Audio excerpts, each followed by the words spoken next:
Dr. Bill Adams here. This is No Spin Live, and we have a show for you today. We're going to be talking about the COVID-19 crisis, and we've got a couple really great international plastic surgeons. They're going to share some really interesting opinions. Dr. Lee Thornton from Meridian, Mississippi. Lee, how are you?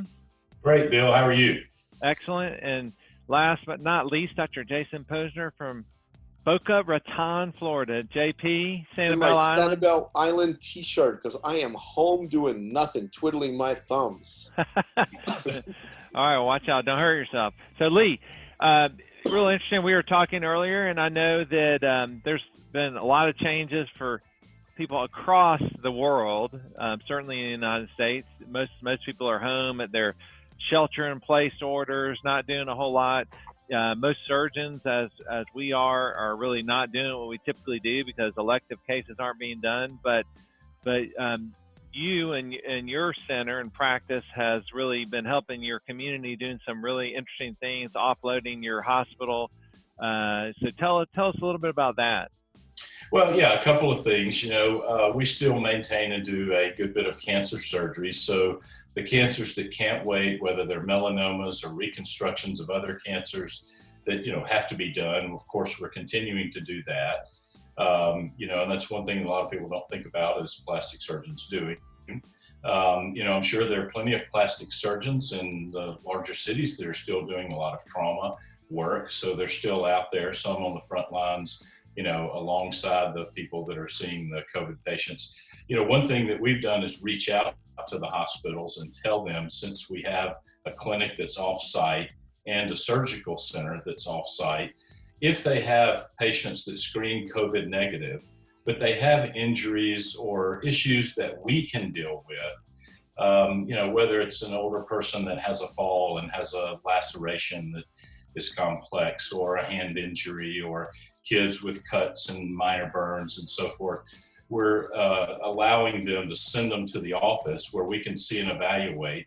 And should they need surgery, we can do it offsite. So you're doing two things. You're unloading your colleagues from, a really busy load that in some places, people are seeing large numbers of COVID patients and hospitals are really fairly overrun. So that's the first thing it's doing. The second thing is it's keeping these presumably COVID negative patients out of the high risk area, where you don't want to spread more infection. So, it's kind of a dual purpose with that, and it keeps us busy. So, we'll see how that goes since we've extended the olive branch and trying to just help out where we can. Well, that's really fantastic. And I actually have heard from a couple other places around the country that have been contacted to do the exact same thing. Because the thing I think a lot of people don't understand is that there's, despite the known COVID-19 issues going on, there's still a lot of people that are sick, and they've got a lot of other things that are being treated. So the hospitals have that, and then the COVID stuff on top of that.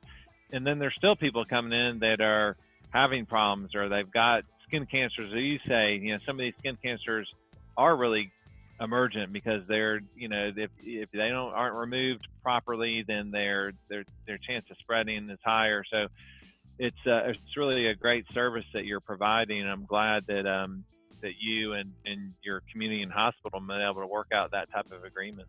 Yeah, it's been great. Those things still go on. Now, of course, we've shut down all of our cosmetic surgery, all of our Botox and injectables, and we're not seeing those patients in the clinic, and we're not operating on those. And there's probably some good advice that we can, segue into to, kind of give those patients good advice on what they should be doing during this time when it's downtime for all of us. So the only last question I have for you, Lee, is have you had any time to play guitar?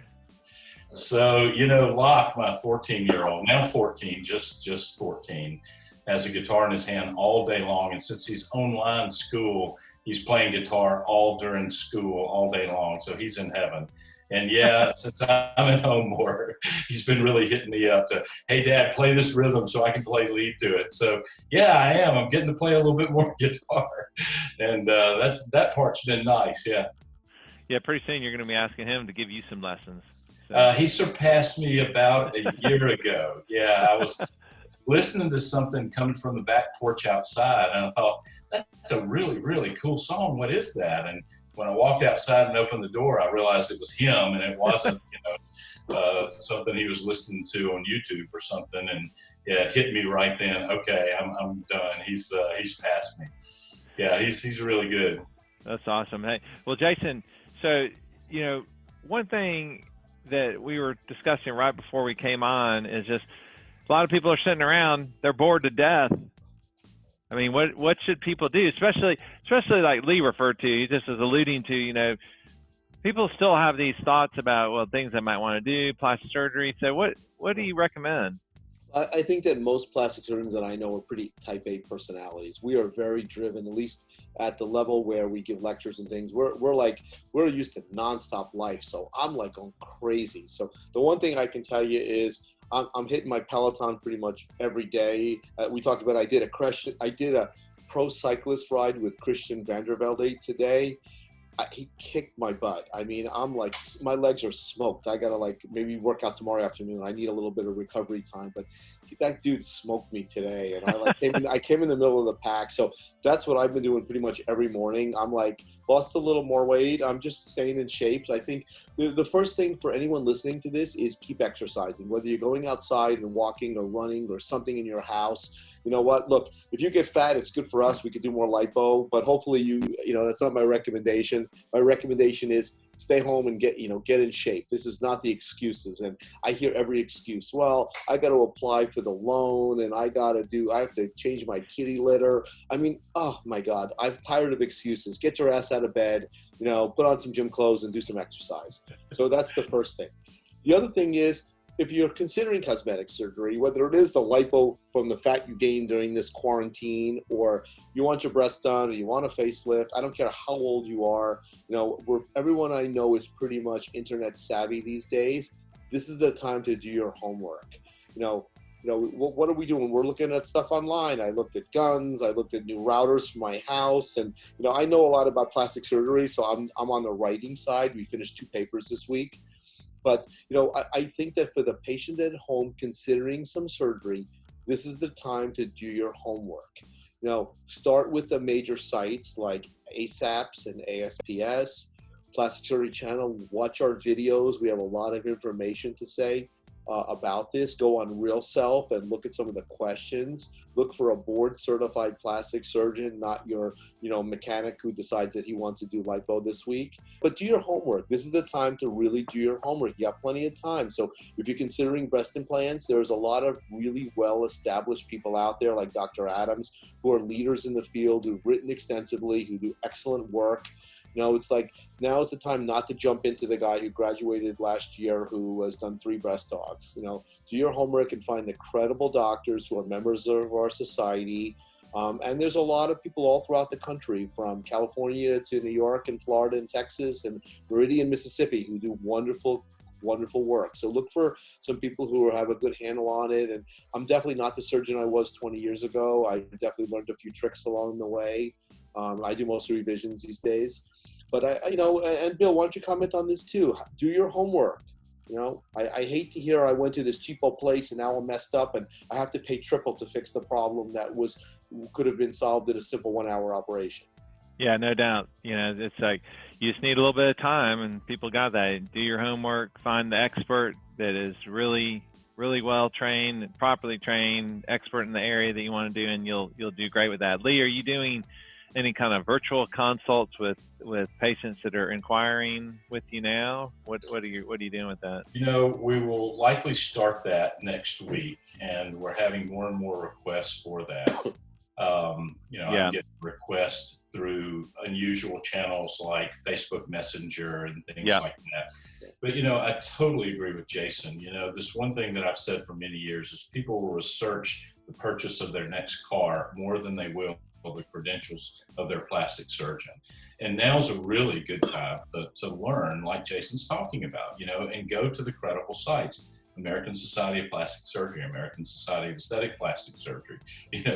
Go to these sites and look for the credible people, get good information, go to the Plastic Surgery Channel site. I mean, where else can you go and see this many experts giving no spin, just like the name of our show, on good answers for any question that they can think about, whether it's non-surgical, laser-related, injectables, surgical procedures.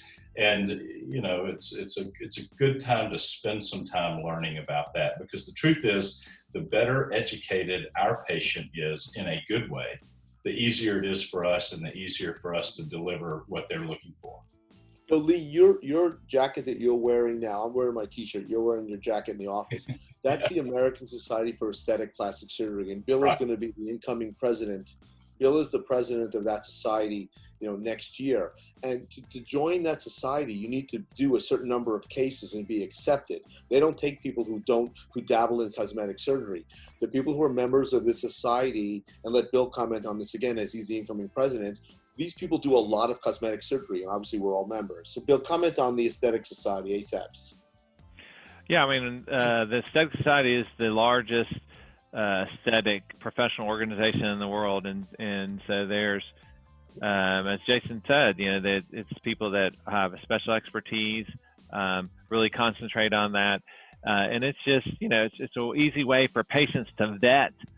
Sometimes it's really hard to tell with all the different kind of fake boards and things like that. But if somebody is a member of the Aesthetic Society, patient can be rest assured that they've had the proper training and gone through all the proper channels, and they're an expert in aesthetic surgery. And they do enough cases, right?